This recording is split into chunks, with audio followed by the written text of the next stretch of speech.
शादी खत्म हुई नहीं, सबने जाने की तैयारी कर ली। अरे ऐसा कौन करता है, शादी हो जाती है तुरंत जाने की तैयारी करने लगते हैं।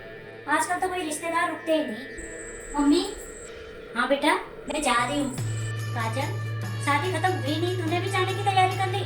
तू भी रिश्तेदारों की तरह करने लग गई?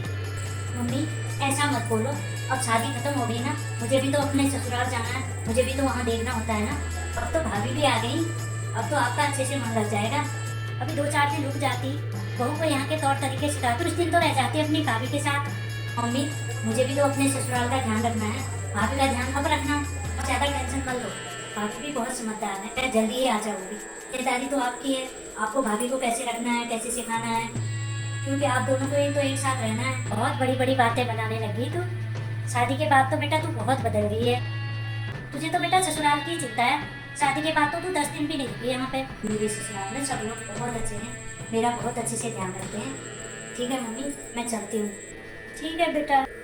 बुआ जी, आप भी जा रहे हो? बुआ जी आप तो रुक जाओ 2-3 दिन।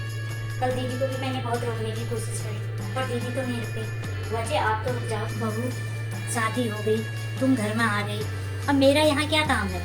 अब तुम्हारी ननद भी चली गई, अब मुझे भी जाना चाहिए ना बेटा। हाँ ये बात सही है, तुम्हारी ननद को थोड़े दिन तुम्हारे साथ रहना चाहिए, क्योंकि तुम्हारी अभी नई नई शादी हुई है, तुम्हें यहाँ अकेले मन नहीं लगता है। दीदी कोई बात नहीं बुआ जी, दीदी तो फिर आ जाएंगे, आप तो रुक जाओ 1-2 दिन। बहू तू इतना कह रही तो मैं एक हफ्ता रुक जाती हूँ, वैसे भी भाभी भी अकेली पड़ गई हैं। सारा काम उन्हें अकेले करना पड़ रहा है, उनको भी तो मेरी ज़रूरत होगी ना। तो अभी नई नई हूँ, तुम्हें तो पता नहीं है कहाँ क्या करना है, कहाँ क्या करना है। मैं रुक जाती हूँ, थोड़ा भाभी की काम में मदद कर दूंगी। हमेशा ऐसा ही करती है काजल, कुछ न कुछ सामान भूल जाती है, हमेशा हड़बड़ी में रहती है। देखो अभी ये साड़ी यहीं भूल के गई। लेकिन मेरी बेटी बहुत किस्मत वाली है, उसको कितना अच्छा ससुराल मिला है, और सास सास तो बहुत अच्छी है, तभी तो मेरी बेटी का मायके से ज़्यादा ससुराल में मन लगता है।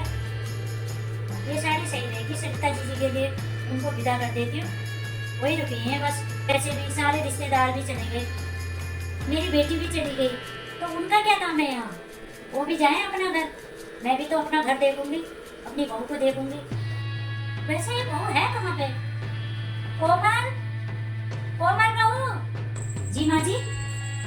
अरे ये साड़ी दीदी की है ना मम्मी जी? वो भूल गई क्या इसे? हाँ बहू भूल गई वो, इतनी हड़बड़ी जो करती है ससुराल के लिए, हर बार कुछ न कुछ भूल जाती है, ये कोई नई बात थोड़ा है। वैसे मम्मी जी प्रिया दीदी फिर कब आएंगी? कह के तो गई है कि अगले महीने आएगी तब ना। उसका तो मायके से ज्यादा मन तो ससुराल में लगता है। ये सब छोड़, ये साड़ी को इधर रख। तू मेरी बात ध्यान से सुन, ये साड़ी बुआ जी के लिए है और ये कपड़े फूफा जी के लिए है, जाके अपनी बुआ सास को दे दे। कल तो वो गई नहीं, आज वो जाएंगी, जाके दे दे उनको, लेट हो जाएंगे वो, सारे रिश्तेदार चले गए, वही रह रही है बस। नहीं मम्मी जी, बुआ जी का तो पूरा रुकने का मन है, वो तो कह रही थी मैं 1 सप्ताह यहाँ रुक के ही जाऊंगी। 1 सप्ताह? लेकिन वो 1 सप्ताह तक क्यों रुकेगी? बहू जब तेरी सगी ननद, एक ही ननद है तेरी, वो चली गई, तो ये बुआ बुढ़ापे में यहाँ क्या करेंगी? जाएंगी वो, ले जाए साड़ी, पैर छू के दे देना, अपने आप समझ जाएंगी वो, जाना है उन्हें। मम्मी जी वो 1 सप्ताह रुक के ही जाएंगी। जब मैंने उनको रुकने के लिए कहा ना, तो वो बहुत खुश हो गई, तो उन्होंने कहा मैं रुक जाती हूँ, क्योंकि तेरी ननद भी चली गई तो भाभी का कोई काम हाथ बटा दूंगी, भाभी भी अकेली पड़ गई ना। उन्होंने बोला है ना वो यहाँ रह के आपकी मदद करेंगे काम में। बहू तुझे आए हुए इस घर में कितने दिन हुए हैं, तो किसी को भी तू अपनी मर्जी से रोकने लग गई है। जब तुम्हें पता है कि तुम्हारी ननद चली गई, तो बुआ का रुकने का क्या मतलब है? और तुमने मुझसे पूछा, मैं हूं ना यहाँ पे, तूने मुझसे पूछा कि किसे रोकना है किसे नहीं रोकना है? कल तो तेरी ननद गई, तूने उसे तो नहीं रोका।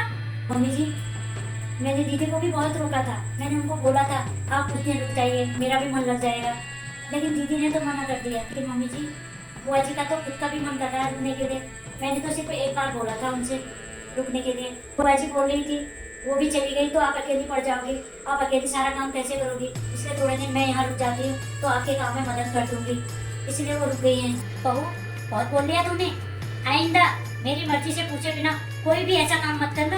अब जा, ये साड़ी बुआ को दे देना, बुआ के पैर छू लेना। मम्मी जी आप एक ऐसी साड़ी दे रहे हो बुआ जी को, मेरी मम्मी ने तो ऐसी साड़ी नहीं दी थी बुआ जी के लिए, मेरी मम्मी ने तो अच्छी साड़ी दी थी बुआ जी के लिए। मम्मी जी मेरी मम्मी ने तो बुआ जी और स्पेशल साड़ी खरीदी थी और उन्होंने कहा था दोनों घर की बेटियां हैं। हाँ बहू ये तो तू सही कह रही, तेरी मम्मी ने साड़ियाँ तो बहुत अच्छी भेजी थी, मेरी बेटी के लिए भी बुआ जी के लिए भी। एक बात बताओ, ये बुढ़ापे में ये बुआ जी इतनी अच्छी साड़ी पहन के कहाँ जाएगी? वो साड़ी तो मैंने अपनी बेटी को दे दी, उस पर अच्छी लगेगी ना। मुझे पता है उसको इतनी पसंद आई थी, देखते ही इसने वो साड़ी उठा ली, कहने लगी ये साड़ी तो बहुत सुंदर है। मैंने बोला तेरे लिए ही है, तेरी भाभी की मम्मी ने भेजी है, तो खुश हो गई हो। लेकिन मम्मी जी दीदी के लिए तो अलग से साड़ी आई थी, फिर वो बुआ जी की साड़ी क्यों दे दी? मैंने दोनों ही साड़ियाँ दी थी उसको। बहू इसमें तेरा ही तो नाम होगा, वो ससुराल में जाके सबको दिखाएगी और बोलेगी मेरे भाभी के मायके से मेरे लिए इतनी सुंदर साड़ी आई है।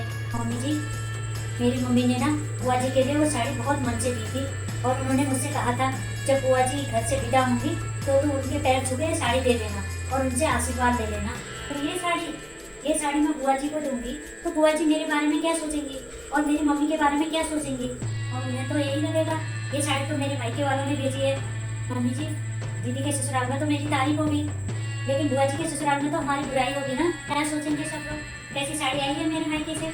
वाह बहू वाह, तुझे आए हुए 4 दिन नहीं हुआ और तू मुझसे जुबान लड़ाने लग गई। तू तो आते ही इस घर की मालकिन बन गई। इस घर में किसे क्या देना है किसे क्या नहीं देना वो मैं बताऊंगी तुझे। जा जाके दे दे बुआ जी को ये साड़ी पैर छू के। नहीं माँ जी अब चाहे मुझे कितना भी डांट दो लेकिन मैं ये साड़ी बुआ जी को नहीं दूंगी। बुआ जी मेरे बारे में क्या सोचेंगी, मैं कैसी साड़ी दे रही हूँ उनको। मैं नहीं दे सकती माँ जी ये साड़ी। बहू मैं बोल रही हूँ ना उन्हें बुरा नहीं लगेगा, मैं आज तक उन्हें ऐसी ही साड़ी देती आई हूँ, मैं उन्हें हमेशा ऐसी ही साड़ी दी है। जा दे दे उन्हें। ठीक है माँ जी दे देती हूँ। इतनी देर हो गई कोई दिखाई नहीं दे रहा है, ना तो भाभी अपने कमरे से निकली ना बहू आई। एक काम करती हूँ रसोई में चली जाती हूँ, कुछ काम पड़ा होगा तो वो कर लेती हूँ। एक काम करती हूँ चाय बना लेती हूँ, भाभी को हमेशा मेरे हाथ की चाय बहुत अच्छी लगती है। वैसे भी काजल आज गई है तो भाभी का मन भी उदास होगा।